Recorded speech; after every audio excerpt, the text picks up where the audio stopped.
Welcome back to English Magazine by Deepak. Today we're going to discuss a poem of class 12. The name of the poem is A Thing of Beauty. আশা কৰো সকলো ভালে কুশলে আছে। আজি আমি উচ্চতৰ মাধ্যমিক দ্বিতীয় বৰ্ষৰ এটি ইংৰাজী বিষয়ৰ কবিতা A Thing of Beauty এই কবিতাটো আলোচনা কৰিম। এই কবিতাটো লিখিছে জন কেটছ নামৰ এগৰাকী ৰোমান্টিক কবিয়ে। About the poet John Keats. John Keats সম্পৰ্কে আমি কিছু কথা জানিলো। জন কিটছৰ মাত্ৰ 26 বছৰ বয়সতে মৃত্যু হৈছিল। কল্পনা কৰাচোন 26 বছৰ বয়সীয়া ল'ৰা এটা বুলি আমি ক'ব পাৰো নোৱাৰো জানো। ল'ৰা এটাই লিখা কবিতা বিশ্বব্যাপী খ্যাতি অৰ্জন কৰিছিল। তেখেতে ইংৰাজ কবি আছিল, ইংলেণ্ডত লিখিছিল। এতিয়া আমি অসমত তেখেতৰ কবিতা পঢ়িব লগা হৈছে। গতিকে বিশ্বব্যাপী খ্যাতি অৰ্জন কৰিছিল নে? তেখেত ৰোমান্টিক যুগৰ ইংৰাজীৰ কবি সাহিত্য জগতৰ ৰোমান্টিক যুগৰ এগৰাকী বিখ্যাত কবি আছিল। তেখেতে অৱশ্যে কবি হোৱাৰ মন মেলা নাছিল সৰুৰে পৰা। তেখেতে এগৰাকী সাৰ্জন হোৱাৰ কল্পনা কৰিছিল বা ট্ৰেইনিং লৈছিল, শল্য চিকিৎসক হোৱাৰ ট্ৰেইনিং লৈছিল, কিন্তু পিছত কবি হৈছিলগৈ। This poem is an excerpt from the poem Endymion. Endymion নামৰ poetic romance এই কবিতাটোৰ এটা অংশহে। This poem is based on Greek legend. এন্ডিমিয়ন নামৰ কবিতাটো গ্ৰীক লেজেণ্ডৰ ওপৰত আধাৰিত। এই এন্ডিমিয়নৰ গ্ৰীক কবিতাটোৰ যি গ্ৰীক লেজেণ্ডৰ ওপৰত আধাৰিত সেই লেজেণ্ডটো হৈছে, সেই কিংবদন্তিটো হৈছে শেফাৰ্ড এগৰাকীয়ে চিন্থিয়া নামৰ মুন গডেছক সাক্ষাৎ কৰিছিল, প্ৰত্যক্ষ কৰিছিল, দেখা পাইছিল, আৰু তাৰপিছত এই মুন গডেছক বিচাৰি চাৰ্চ কৰি যিখিনি কাহিনী হৈছিল সেই সম্পৰ্কে সেইখিনিকে বৰ্ণনা কৰি এই কবিতাটো লিখিছে। A thing of beauty is joy forever. সুন্দৰ বস্তু, ধুনীয়া বস্তু সকলোৰে বাবে কি হয়? আনন্দৰ কাৰণ হয়, এনজয়মেণ্টৰ কাৰণ হয়, জয়ৰ কাৰণ হয়। The thing of beauty হয়তো সবৰ কাৰণে বেলেগ বেলেগ হ'ব পাৰে, নহয় জানো? এয়া ফুল কাৰোবাৰ বাবে সুন্দৰ বস্তুত পৰিণত হ'ব পাৰে, কাৰোবাৰ কাৰণে এই আকাশখন, ডাৱৰেৰে আৱৰি থকা আকাশখন ভাল লাগিব পাৰে, কাৰোবাৰ কাৰণে সুন্দৰ বস্তু হয়তো ফুলপাহ হ'ব পাৰে পাতেৰে সৈতে, কাৰোবাৰ কাৰণে হয়তো ৰাতিপুৱাৰ সূৰ্যোদয়ৰ দৃশ্যটো সুন্দৰ হ'ব পাৰে, আৰু বহু বস্তু হয়তো হ'ব পাৰে যিটো বেলেগ বেলেগৰ কাৰণে সুন্দৰ বস্তু হ'ব পাৰে। অৱশ্যে সুন্দৰ বস্তুৰ এটা বৈশিষ্ট্য হ'ল এটা সুন্দৰ বস্তু প্ৰায় সকলোৰে বাবেই সুন্দৰ। গতিকে আশা কৰোঁ এই বস্তুকেইটা তোমালোকৰ বাবে ভালেই লাগিছে। Its loveliness increases. সুন্দৰ বস্তুৰ মৰম লগা নাইবা আকৰ্ষণ সদায় বাঢ়ি গৈ থাকে। It will never pass into nothingness. ইয়াৰ এই সুন্দৰ বস্তু এটাৰ মূল্য কেতিয়াও নাইকিয়া হৈ নাযায়, কেতিয়াও ই নথিংনেছত পৰিণত নহয়, but will keep a power fight for us. ইয়াৰ বিপৰীতে সুন্দৰ বস্তুৱে দিব পাৰে এক বাৱাৰ, এক আশ্ৰয় দিব পাৰে আমাৰ বাবে, সুন্দৰ এক আশ্ৰয় দিব পাৰে, and a sleep full of sweet dreams. মধুৰ সপোন নিয়াত সহায় কৰিব পাৰে। আমাৰ মনটো যেতিয়া ভাল থাকে, সুন্দৰ বস্তুৰ যেতিয়া আমাৰ চাৰিওফালে যেতিয়া সুন্দৰ বস্তু আৱৰি থাকে, তেতিয়া আমি টোপনি ভাল হয়, ভাল সপোন আহে, স্বাস্থ্য ভালে থাকে, আৰু আমাৰ উশাহ নিশাহ ভাল হ'লে এনেই স্বাস্থ্য ভালে থাকিব। চ' কবিয়ে কৈছে full of dreams and health and quiet breathing.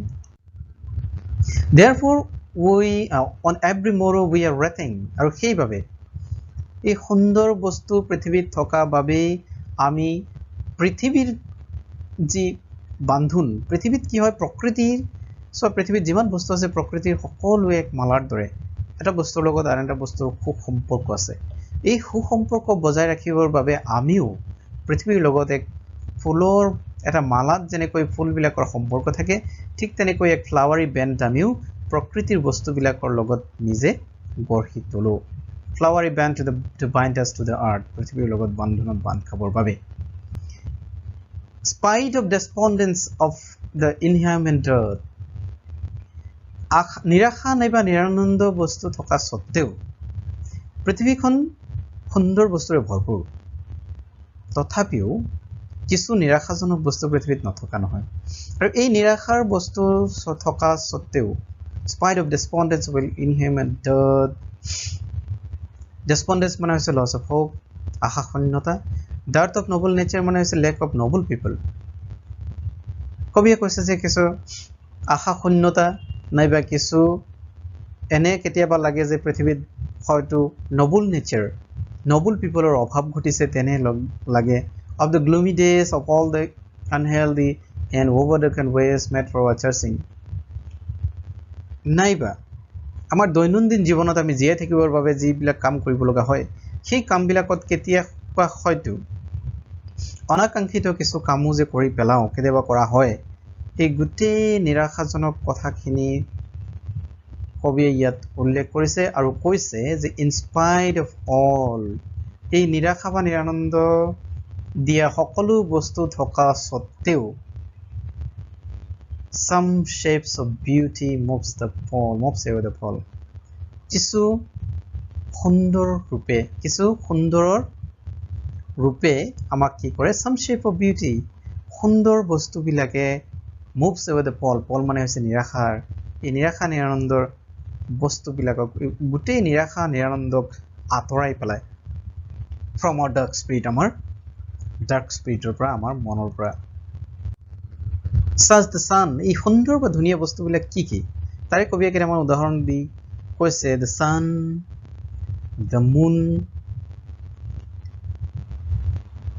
trees old and young sprouting a shady boon for the simple sheep and such are daffodils এই সুন্দৰ বস্তুবিলাক sun হ'ব পাৰে sun moon trees old and young গছ-গছনিবিলাক প্ৰকৃতিৰ মাজত থকা গছ-গছনি সৰু ডাঙৰ যিমান গছ আছে sprouting a shady boon for the simple sheep প্ৰকৃতিৰ নিয়ম হ'ল প্ৰকৃতিয়ে কেতিয়াও ভেদভাৱ নাৰাখে কাৰো লগত প্ৰকৃতিৰ উপাদানৰ লগত কেতিয়াও প্ৰকৃতিয়ে ভেদভাৱ নাৰাখে simple sheep সাধাৰণ ভেড়া এটাৰ বাবেও প্ৰকৃতিয়ে কিন্তু সৰুবৰ গছ দিছে যিবিলাক গছৰ ছাহত ভেড়াবিলাকো জিৰণি ল'ব পাৰে and such are daffodils আৰু সুন্দৰ বস্তুবিলাকৰ ৰূপত ডেফোডিল ফুল দিছে with the green world they live in আৰু এই ভেড়া গছ-গছনি নাইবা ফুলবিলাক থকা সেই গ্ৰীণ ৱৰ্ল্ড সেউজীয়া পৃথিৱীখন and the clear rills that for themselves a cooling cupboard make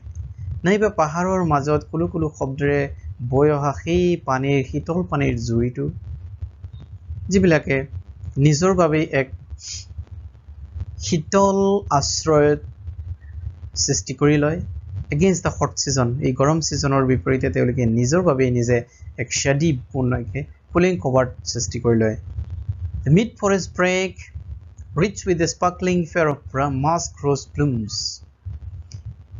forest জংঘলৰ ভিতৰত হাবিৰ ভিতৰত লুংলুঙীয়া বাটবিলাকৰ কাষেৰেও থকা সেই মাস্ক ৰ'জ বিলাক ফুলি থকা দৃশ্যটো কবিৰ চকুত সুন্দৰ বস্তুবিলাকৰ তালিকাত কবিয়ে ৰাখিছে and such too is the grandeur of dooms মানে হৈছে অন্তিম দিন বা মৃত্যু the grandeur of dooms মানে হৈছে গাম্ভীৰ্যপূৰ্ণতা মৃত্যুৰ গাম্ভীৰ্যপূৰ্ণতা মানে মৰিও যি অমৰ এই তাক ইয়াত কোৱা হৈছে গতিকে মৰিও যি অমৰ সেয়া কিন্তু সুন্দৰ বস্তুবিলাকৰ অন্যতম নহয় জানো we have imagined for the mighty death মহান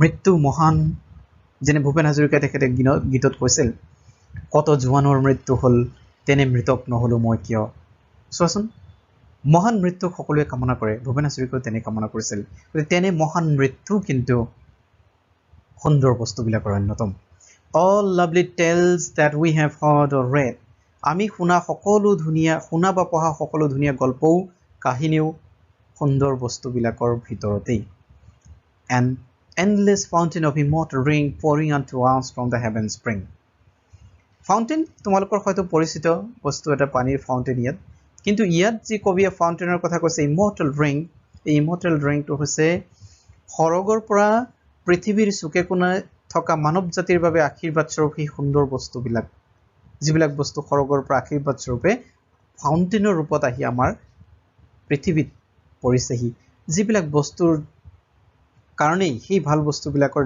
কাৰণেই আমি আজি পৃথিৱীত কিছু নিৰাশা হতাশা থকা সত্ত্বেও কিন্তু ভালকৈ জীয়াই থাকিবলৈ সাহস পাইছো পৃথিৱীৰ মানুহে জীয়াই থাকিবলৈ শক্তি পাইছে গতিকে এই কবিতাৰ পৰা আমি আৰু এটা কথা বুজিব পাৰো যে পৃথিৱীত নিগেটিভিটিৰ কিছু নথকা নহয় কিন্তু নিগেটিভিটি থকা সত্ত্বেও পজিটিভিটিক লৈ আমি জীয়াই থাকিব লাগে সদায় আমি ভাল বস্তুবিলাকৰ প্ৰতি আকৃষ্ট হ'ব লাগে, ভাল বস্তু চাব লাগে, ভাল বস্তুৰ প্ৰতি হাবিয়া সৃষ্টি হ'ব লাগে আৰু ভাল কাম কৰি জীৱনটোক ভাল পথেৰে নিব লাগে। নেগেটিভিটিখিনি বাদ দিব লাগে আৰু পজিটিভিটিক জীৱনৰ সাৰথি কৰি আগুৱাই যাব লাগে। সেই কামনা কৰিয়ে মই আজি কবিতাটোৰ আলোচনা ইমানতে শেষ কৰিলোঁ। ধন্যবাদ।